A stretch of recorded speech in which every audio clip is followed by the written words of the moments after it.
සතු නිත්‍යානුකුල් දේපලක් විකිණීමේදී සහ ඔබ ඉතා මහන්සියෙන් ඉතුරු කරගත් මුදලකින් යම් වත්කමක් මිලදී ගැනීමේදී ඔබ කළුසල්ලි ජාවාරම්කරුවෙකුට නිකරුණේ කුදුරු විය හැක.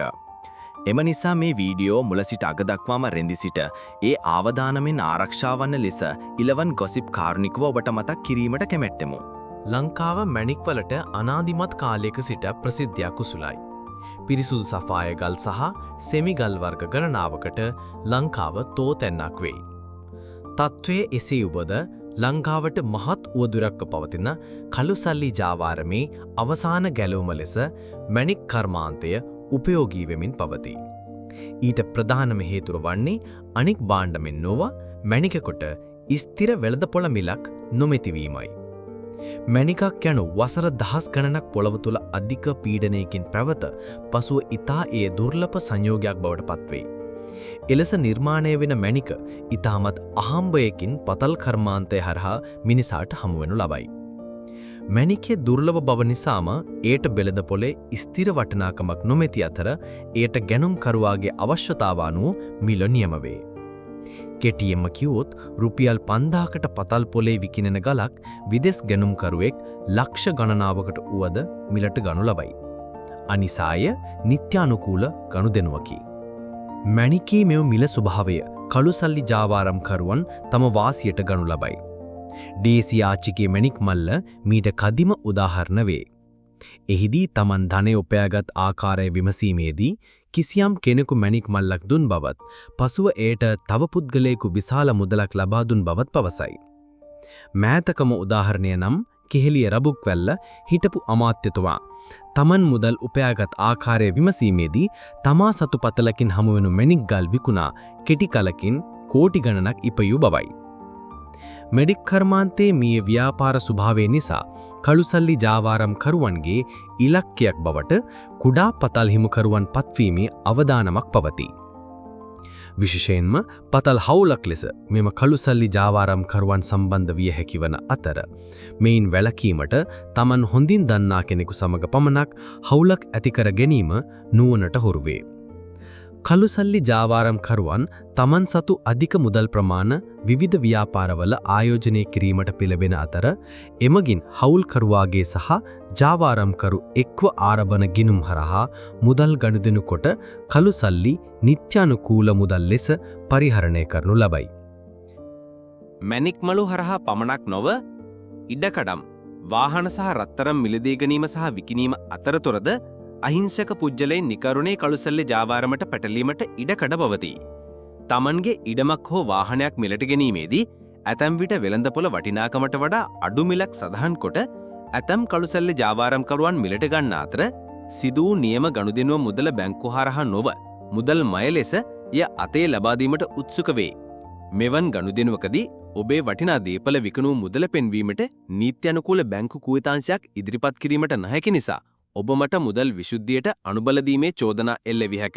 එමෙන්ම ඔබේ දුක් මහන්සියෙන් ඉතිරි කළ මුදලින් ඉඩකඩම් යාන වාහන මිලදී ගැනීමේදීද ගනුදෙනුව බැංකුවක් කරහා සිදු කළ යුතු අතර ගනුදෙනුව කළ මුදල් කුවේතාංශය සුරකිව ඔබ අත තබා ගැනීම සිදු කළ යුතුයි.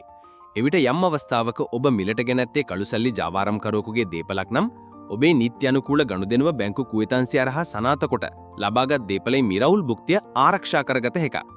ඊටත් අමතරව ජාවාරම්කරුවන් Taman සතු දේපල ඉඩකඩම් වාහන හෝ රත්තරම් ගනුදෙනුවක මුදල් වෙනුවට ලබා දී හැකි අතර එයින් නිර්දෝෂී ඔබ ආරක්ෂා පතා ඒ වටිනාකම් වත්කමේ විස්තර සහිතව Tamanගේ නීතිඥ මහතෙකු ඉදිරියේ ලියවිල්ලක් මත සිදු කිරීම වඩා ආරක්ෂාකාරී වන අතර එම ලියවිල්ල රජයේ ලියාපදිංචි කිරීම මගින් නීති අනුකූල ආරක්ෂාව Taman සතු කරගත හැකිය. මෙපමණක්ද නොව ඔන්ලයින් රැකියාව හරහාද ක්‍රම කීපයකට කළුසල්ලි ජාවාරම්කරුවන් ක්‍රියාත්මක වේ. එහිදී පළමු ක්‍රමය ලෙස මුලින්ම ඉහත දක්වා ඇති සමාජ ජාලා ඔස්සේ නිවසේ සිට රැකියා ලබාගෙන විශාල මුදල් ප්‍රමාණයක් උපයාගත හැකි බවට දැන්වීම් පළ කර යම් ව්‍යාපාරයකට මුදල් ආයෝජනයක් කරන ලෙසට දැනුම් දීමක් කරනු ලබයි. පළමු පියවර ලෙස මෙම ආයෝජනය සඳහා සුළු මුදලක් තැන්පත් කරන ලෙසට අපරාධකරුවන් විසින් දැනුම් දී එම සුළු මුදල සඳහා ප්‍රතිලාභයක් වශයෙන් සාමාන්‍ය මුදල් ප්‍රමාණයක් ආයෝජනය කළ මුදලට එකතු කර ලබා දීම සිදු කරනු ලබයි. මෙවැනි පියවරයන් කිහිපයකදී ආයෝජකයාට ප්‍රතිලාභ ප්‍රමාණ වැඩි කරමින් ලබා දෙනු ලබයි. එහිදී මෙම පුද්ලයන්ගේ විශ්වාසය දිනා ගැනීමට කටයුතු කර තවත් ආයෝජන අවස්ථා ඇති බව සඳහන් කරමින් විශාල ලෙස මුදල් ආයෝජනය කරන ලෙසට උපදෙස් ලබා දෙනු ලබයි.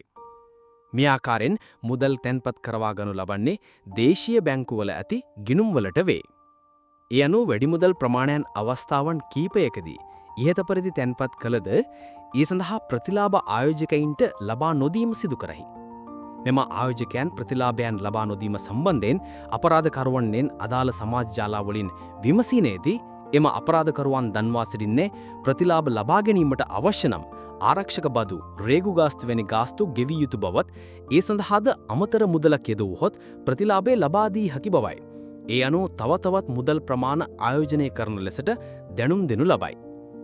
දෙවනි ක්‍රමය ලෙස ඉහත සමාජ මාධ්‍ය ජාලා ඔස්සේ නිවසේ සිට රැකියා ලබාගෙන විශාල මුදල් ප්‍රමාණයක් උපයාගත හැකි බවට දැන්වීම් පළ කර ඒ සඳහා සම්බන්ධ වන පුද්ගලයන්ගේ ගිණුම් අංකයන් ලබාගෙන එම ගිණුම් වලට බැරවන මුදල් අපරාධකරුවන් විසින් සමාජ මාධ්‍ය ජාලා මගින් දැනුම් දෙනු ලබන ගිණුම් වෙත හවුමාරු කරන ලෙසත් ඒ සඳහා ප්‍රතිලාභයක් වශයෙන් ගිණුමට තැන්පත් වන මුදලින් කොමිස් මුදලක් ගිණුම් හිමිකරුවන්ට ලබා දීම සිදු කරනු ලබයි.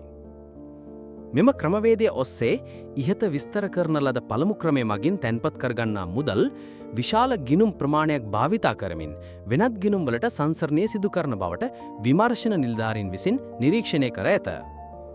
ඒ අනුවනේ සඳහා ගොදුරු වන පුද්ගලයන් නොදෙනුවත්වම කළුසල්ලි සුදු කිරීමේ මූල්‍ය වංචාවට හා අපරාධයකට ආධාර අනුබල දීමේ වරදට හසුවේ. මෙම අපරාධයන් සිදු කරනු ලබන අපරාධකරුවන් මෙරට හෝ විදේශ රටවල සිටිමින් නවීන තාක්ෂණය භාවිතා කරමින් අන්තර්ජාලය භාවිතා කර සිදු කරනු ලබන බවට වැඩිදුරටත් විමර්ශනවලදී අනාවරණය වී ඇත.